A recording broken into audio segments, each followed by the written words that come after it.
Hello virtual pilots, I'm andreiceleste and welcome to another edition for our HIP Talk Show, where we get to talk with important members of our community, developers and creators, sharing the passion for flying in those amazing virtual environments and creating beautiful experiences. DCS World gathers a lot of passionate people focused on a great flight experience, be that in virtual combat or plain old flying from A to B. Immersion is key whenever you talk about flight simulators, from flying with the right set of tools, sim pits, virtual reality, and all kinds of gizmos that can give you a more immersive feel when flying in DCS. But one topples the entire list and remains the pillar on what everything else gets built, and stands tall when we talk about immersion, and that one is sound. Today, we are fortunate to have with us the masters of sound and immersion, with many add-ons for your favorite modules in DCS World, and not only, we are talking about the talented Echo 19 and their representative Tyler, or Shadow, that took his time to be on our HIP Talk Show today. Hello, and a big welcome to our show. Hey Andre, thank you so much for having me. I'm a huge fan of your work and a huge fan of the channel. Thanks for having me on here. Now, for everyone to know you better, please tell us who you are and what you do at Echo 19. Yeah, so again, my name is Tyler. I own and operate Echo 19 Audio. So obviously it's in the title, we do audio. And for everybody that doesn't know, we produce sound packs and we work with developers to create authentic audio experiences for flight sims. What's the story of this project? When did it all start? Essentially, we started about 5 years ago, back in 2019, which is kind of where the name came from. But even before that, we actually started with creating mods and add-ons for Arma 2 and Arma 3. And we really got our experience from creating what were called the Real Sound Studios titled projects. So we created mostly add-ons for Arma 3, like F-16, did a Growler, E-18 Growler, and F-22 Raptor sounds. It's just basically anything we could get our hands on is kind of like how we got our name out there. And then 5 years ago, I decided like, hey, I kind of want to make this a little bit more professional. I think it'd be cool to maybe work with some actual developers, but the only way to really do that is to gain even more notoriety. And at the time, like, DCS was a pretty big title. It still obviously is a pretty big title, but the DCS community at large was, really lacking some quality sound modifications and just had a lot of like open market, as you could say, like just there's a lot of things lacking, especially in the aircraft at the time. And so we decided to start with the Legacy Hornet. It had just recently released, and I was very underwhelmed by the audio experience at the time. It's still in early access and the sounds are better than they were at launch, but we really wanted to bring a better, more authentic and realistic audio experience to the Hornet. Being able to listen to those beautiful afterburners, even in real life, like comparing the real life Hornet to like what we had in DCS at the time was just night and day. It was like, it didn't really sound anything like a Hornet to me, and just being able to get those flyby sounds actually dialed in and actually have it start sounding like an actual Hornet, was a huge milestone for us. And looking back, that was a long time ago. That was 5 years, and I've learned so much. Like, of course, whenever you're starting out and doing your work, you always go back and like, wow, this actually doesn't sound great. And of course, we've improved over the years, and it's been through several iterations. But long story short, Echo 19 got its roots in the Arma 2, Arma 3 space, and eventually moved into DCS World. And now we're kind of doing both, mostly Microsoft Flight Sim, but also DCS stuff, obviously, with the more recent Kiowa Warrior audio update.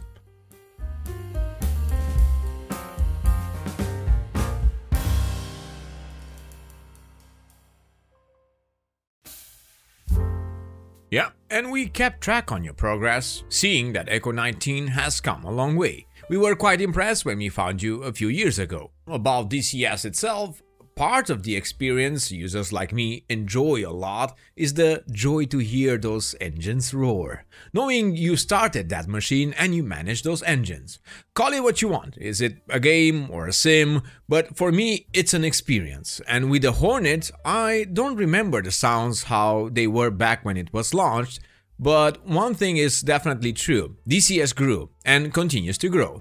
Thanks to passionate people, thanks to a supportive community, and thanks to dedicated users who enjoy every moment, be that with ups and downs. Some may not remember, but for me, I grew up back in the day when the only flight sim experience was a set of large pixels on your living room TV and a 2-bit audio. And guess what? We had fun. But never mind for now. So please tell me, how many people are involved in this project?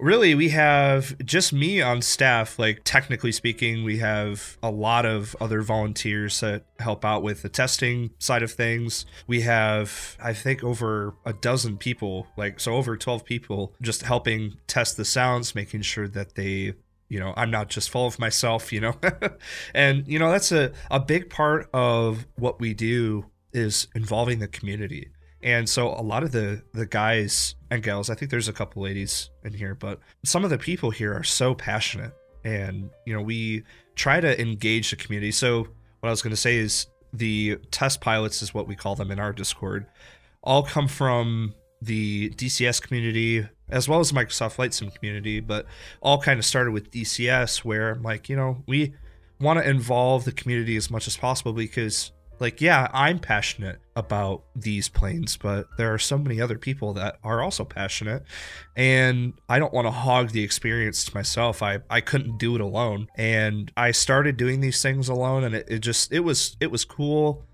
But being able to share the experience with other people, bringing in other people, I mean, even as a volunteer, and they're totally okay with it because they love getting early access to the sounds, and they're happy with it, and so, being able to share the experience with other people, taking in the feedback from the community, or even just our early test pilot people, just hey, are these sounds actually good?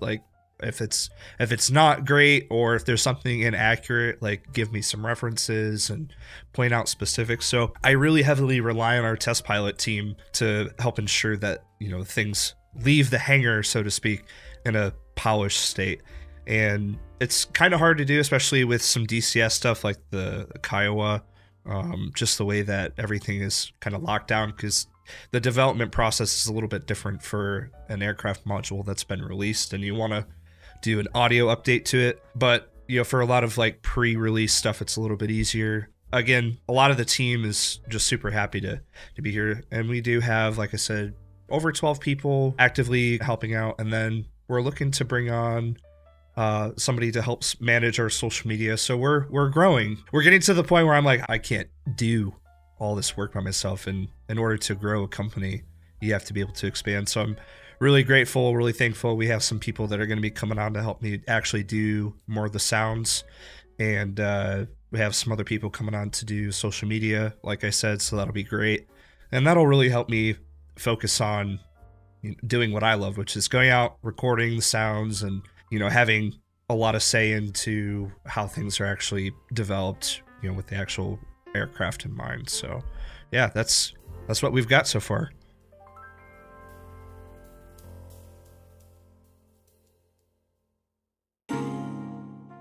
To give the audience a bit of insight in what Echo 19 is all about, what do you have to offer as of today in regards of content for DCS World? Yeah, so DCS, we obviously have our, what we call the core sound modification for DCS. And there are two variants of that. I would recommend, if you guys want to check it out, I would check out the Ultimate Edition, which basically has all of our sound mods in one spot. So core basically takes all or most of the stock sounds, not all of them, because there is a lot, but it essentially takes a lot of the core audio elements from the game or sim and replaces them with different versions, different variants, things that we've recorded ourselves, things that, people have sent us in the community, and other references and such. So the idea behind core was that we wanted to resolve and adjust the things that were bothering us the most. and especially me. And at the time, when the first version of Core came out, I had a buddy of mine, Stan, who's off doing other personal things now, which is awesome. But me and Stan were the ones to create the first version of the Core sound mod, and our vision behind that was, DCS sounds good, but there are just so many elements behind it where we didn't think releasing little sound mods here and there for every little thing was wise and smart. So instead, we just opted to, let's just do one big pack, like one big sound mod. And the other kind of similar sound package at the time was Moltar. He had a whole collection of sound mods that you could download all at once, but we just wanted one collective experience where it's like, yep, this is Echo 19's take on like the explosion sounds, or this is Echo 19's take on the F-15, with what limited resources not limited resources, but with limited, adjustments that we can make in the sim through modding.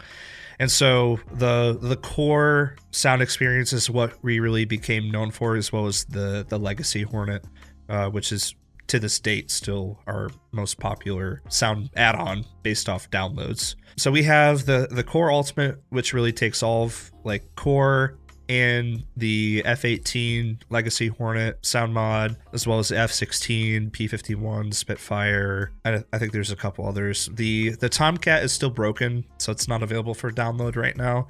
We did have that working, but Heapler updated their sounds and changed a bunch of stuff, and I haven't had time to fix it. So and we also have the Super Hornet, which the CJS, the Chiller Juice Studios guys, they just released an update to their mod, and it actually includes the previous version of our sounds with it without overriding the Legacy Hornet. So if you guys want to check that out, I would check out their Super Hornet. So we have quite a bit of like free stuff for DCS, and we're very thankful for the financial support. I know we've received quite a few donations over the past few years, which has really helped us maintain and update, and those have kind of tapered off the last couple of years, so I've not been able to spend a lot of time with them. But yeah, if you guys are interested, go check them out. I think I'm sure a lot of your audience here has already heard or seen our work in this space. So yeah, that's what we have currently available, and we would like to continue updating them. It's just a matter of time. I know personally I would really love to take a look at the F-16 again, as well as the Tomcat, and getting that updated and compatible so that folks can enjoy that, because there are quite a few people that still prefer our sounds over the Heapler stuff.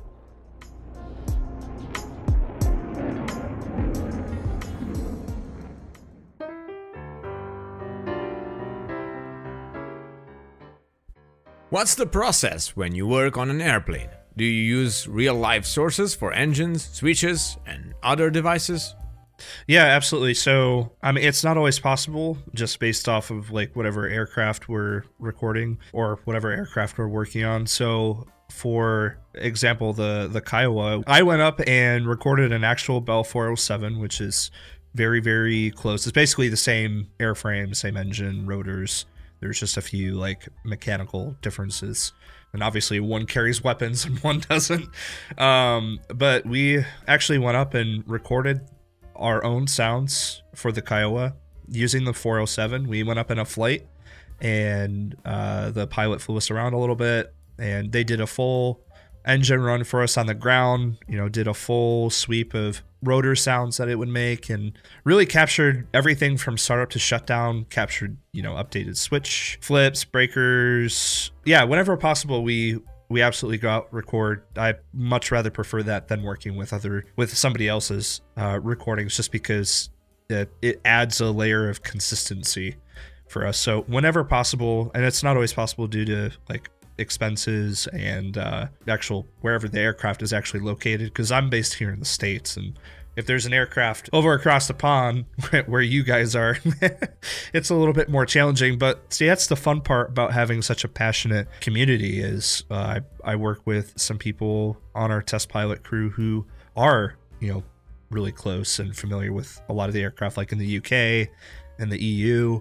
And so I could ask like, hey, can you go out to this base and get some references at least, because even if I can't get actual recordings of the cockpit of these planes, you know, there are countless references that I will use to actually recreate and design our own sounds. And that part is very time consuming, especially for a one-man show.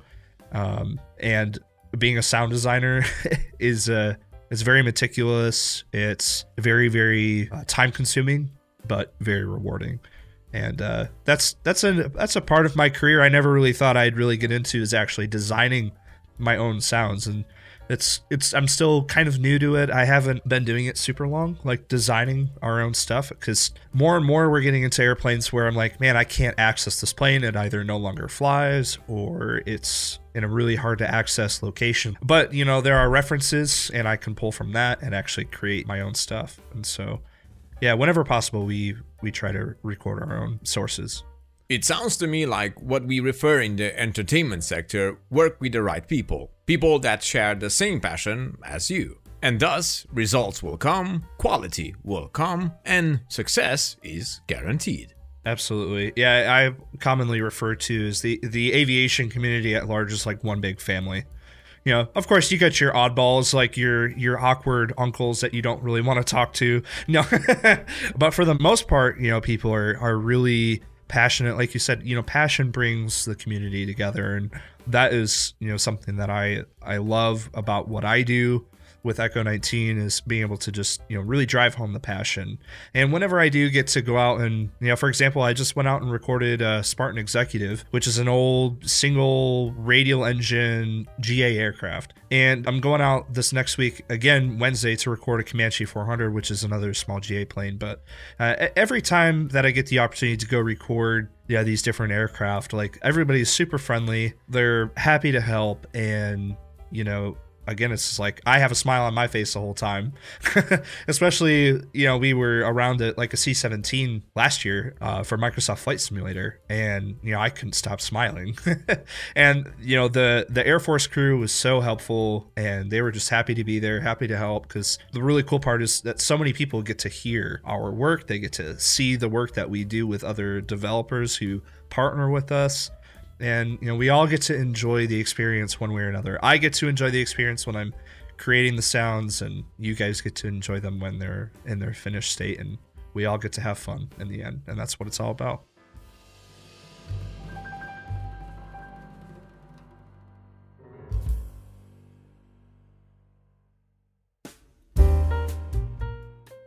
Well, speaking of that, tell me, what makes a good quality sound pack?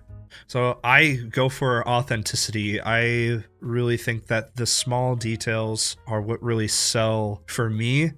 I don't really like things that are over dramatized or over exaggerated too much. I know that there needs to be some of that. So, for example, and again, I'm not hating on Heapler at all. I'm just using them as an example here. But one example of this, like, over exaggeration would be like the shaking effects on like the F4 or the F14. You know, it feels like the thing's gonna fall apart, right? And yeah, I mean, I have a hard time seeing that that's realistic. I've never seen an airplane shake like that, and I've never heard an airplane shake like that. I'm sure there is some of that, but one of the things that kind of really drives me nuts is, like, I would rather hear a more true to life experience than a Hollywood version, if that makes sense. So there's like a Top Gun version, and then there's the true to life, like, this is actually how it sounds. And it might sound a little boring, but to me, I would rather shoot for something that sounds more true to life, because it's the real thing. This is what it sounds like, versus, you know, a Hollywood production. But I think in the end, for me, I've learned to embrace the other side a little bit, because there does need to be a little bit of the over exaggeration, just because, like, we're in a game, we're in a sim, we're not in the real thing. So there are things that we can't feel, there are things we can't see, that, you know, we rely on sound for. And so that's where some of that over exaggeration does come in handy, where we can hear like more of the rattles than maybe in real life. But to me, it's all about striking a balance. You don't want it to sound like nails in a tin can, but you also don't want it to be so quiet and sterile that it just kind of sounds boring. It sounds like something's missing. So to me, there has to be a really, really good balance, and there also has to be really good quality. Like, I can't stand loading into an airplane, even in Microsoft Flight Simulator, where it is just distractingly either loud or like dull sounding. Everything's kind of just flat. For example, like Microsoft Flight Simulator, like the new title 2024, almost all of the aircraft in that title don't have sounds past like 100 feet or 200 feet. Past that, it's quiet. It's like dead silent. Even the Chinook, which is like known for its like really, really obnoxious like rotor sounds, the default version in 2024 is just so sterile sounding. For me, a really good sound pack comes down to authenticity. Like, does this sound like the real thing? And another pet peeve of mine is like distortion. So, or whoever's making the aircraft, or if we're doing the sounds, I'm going to make sure that if it is distorted, it's distorted on purpose. Like for a flyby sound, sometimes it's needed for an artistic take. But if you have sounds that are low quality and are like clipping, I think there's a difference between distortion and clipping. So distortion is where like it kind of sounds gritty and almost think of like an electric guitar, like distortion, almost like hard rock metal, versus clipping. It just sounds like you're way too close to your microphone and it sounds like trash. That's where we try to strive, is, you know, passion driven sound. So, well, I have no doubt that authenticity is key to make these modules believable. And for your mention about heat blur and the F4, I know they are working with subject matter experts, real-life pilots, people that know how this engine should sound, but I don't deny there must be a line between the real thing and the simulated effect. Because of that reason you mentioned. Yes, it's true, we don't feel the aircraft around us. Well, for now, as we already see with motion platforms and force feedback devices, but no matter what you do, it's way more harder to feel the module in DCS and know what it will do than the real thing. But with that being said, right after the release of the Kiowa Warrior by Polychop, we got your teaser with the new sounds and covered that bit on our on-the-spot news. And a few of our viewers actually stated that Kiowa sounds exactly like the ones we get to hear every day, living next to the airbase where these things fly. That's basically a testament to your success in providing the same sound experience like the one in real life. An amazing achievement and something so beautiful to work on such a great module.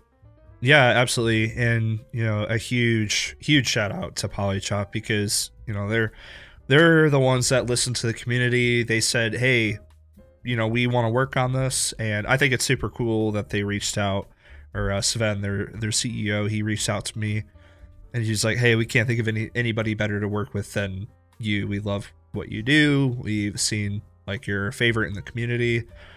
Which is awesome. And so, man, I love how the community was vocal about it, but I don't think I ever saw anything nasty. I just said, I've seen comments that were like, hey, the sound could be better. I didn't see anything that was like, man, the sound is really disgusting. I can't stand it. I'm not going to buy it. Like, whatever. It was like, it still sounded decent, but it had a lot of room for improvement. And I think that's where the community saw the opportunity.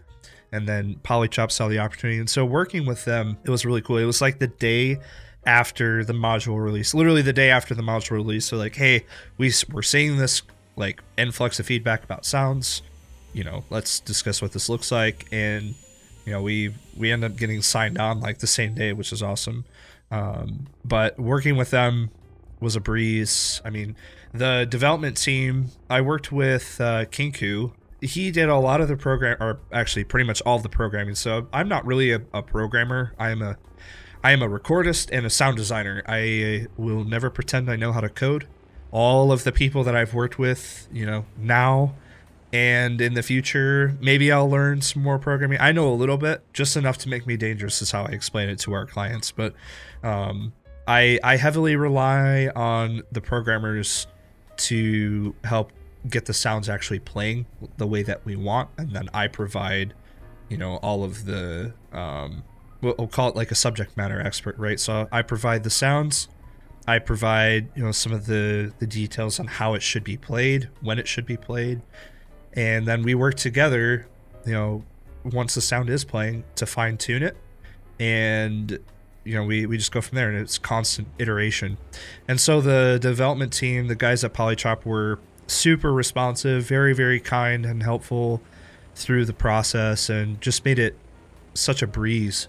And it still did take quite a bit. Obviously, we had to get the project set up on our end, and then we had to go record, and then it was editing.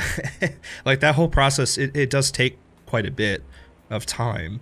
But when we actually started to work through the different iterations and actually getting the sounds in the game or in sim, it was quite the breeze. Didn't really have any hiccups. So they were very kind, very courteous, and I love that because it just makes my job a lot easier, and I can just focus on like what I'm passionate about, which is actually delivering the experience versus worrying about the nitty-gritty, like, oh, how does this get programmed? Like, because I don't know. I'm really good at designing the sounds and editing them, and knowing where they should play, how they should be played, but I leave the programming and the coding up to the experts. So they were very, very helpful.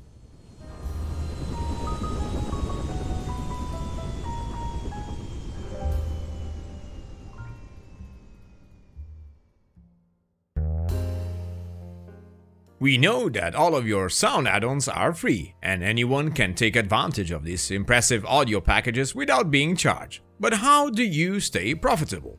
So we stay profitable by not even donations, because technically those aren't allowed by Evil Dynamics. So anytime you guys support us through donations, it goes actually into like our server costs, into like other expenses that are unrelated to that. And we still really, really appreciate all the people that do like donate and give to us. It does help, but we don't stay profitable through the freeware stuff. We are profitable through our contracts, like when we're working with, like, for example, Polychop. Like that's obviously a paid contract, and as well as other things, and mostly Microsoft Flight Sim right now. So we've worked with and are working with quite a few people or development teams, and like one of those being so India Fox Deco took us on, and we've done quite a few projects for them. I mean, there's a whole list of people. I couldn't possibly list them all. So yeah, we stay profitable like any other business. We sell products, we sell services to these developers that want really good sounds out of the box, instead of receiving feedback later on that it sounds like garbage, or now they have to go back to the drawing board and figure out how to improve it. We take that burden off. We don't look at sound as a burden, we see it as a passion, and we try to communicate that to whatever developer we work with, and now they don't have to worry about it. So they get to focus on what they love, and we get to focus on what we love, and we get paid for it. So that's how we stay profitable. We sell services just like any other provider, any other company out there. Do you actually fly in DCS role? And if you do, what is your favorite module? I used to fly quite a bit, actually, and I don't actually spend a lot of time doing weaponry. I used to do a lot of aerobatics, and in fact, I was part of an aerobatic team in the Hornet, and that was a ton of fun. That was back before I was married and had a 2.5-year-old. Yeah, I still fly every once in a while. I really love the Hornet. I also fly the Viper quite a bit. They're just super easy to jump into. Every once in a while, I'll have a free flight in the L39. That was one of my first modules I ever owned. This was ZF5. So I am definitely more of what they call an airplane collector, where I just I love to like collect the different aircraft. I don't own every module, believe it or not, because they are still pretty expensive, and I just don't have the time to devote to learning them all. But I've learned the Hornet pretty well. I've learned the Viper pretty well, but not nearly as like detailed as some of our like devoted community members. And I think it's super cool. I would love to spend more time learning like the combat stuff and to getting into it more and enjoying it more. But it, like I said, it does take a lot of time, and you have to devote a lot to it. And I admire the people that do, because it is a super fun and very realistic simulator to fly in, and it's always held a special place in my heart. But yeah, I fly a lot of the Hornet just because it's so easy to jump into. I've been flying it for so long. I know the startup procedure like the back of my hand, so that's usually what I'm flying. Can you tell me what other titles you work for and what other products? So for DCS specifically, I can't really talk too much because we are working on some other DCS projects. One of them I can share is the Skyraider. So the Skyraider is a really fun project. It's it's still coming along. It's a small team, right? And so a lot of these third-party developers are pretty small teams. Like they're usually 1, 2, 3 people, working on them. And like you said, like these other developers do have, jobs outside of working on these modules. So it's like you work on it in your spare time. And I'm not saying that's the case for the Skyraider, but it is, it's coming along slowly. And I'm not going to talk specifically about the development because I can't, but I can talk about the sounds because we've already shared some photos, and Chris, the owner, said that it's okay, obviously. So so the sounds were recorded from Ericsson Aircraft Collection in Madras, Oregon. We went out and recorded the Skyraiders that they have. One of the very, very few that are still flying. We didn't actually get it airborne because it would have cost me a lot of money for it to go fly for like half an hour. It was going to be very, very expensive. So they just did a ground run for us and they were super helpful. We did all the switch flips, all the the boost pumps, all the hydraulics, wings folding, everything shy of it, taking off. They did give us some other resources to use for like the flyby sounds, and we've got that part covered, so don't worry. But yeah, so that's one of the other DCS projects we're working on, and it's coming along. So I'm excited for that. It's a beautiful plane, and it's going to be a ton of fun to fly, I think, and people are going to like it. It's a beautiful sounding plane. It's massive. It's huge. Like, I'm a pretty decently sized guy. I'm up there standing, next to the cockpit, and this airplane is just massive. It's very impressive to look at. So I'm excited to get it in game in sim. I keep saying game. It's fine. So I must thank you for doing an exclusive development talk on the audio side for the upcoming Skyraider. Remember everyone, you heard it first at How I Play.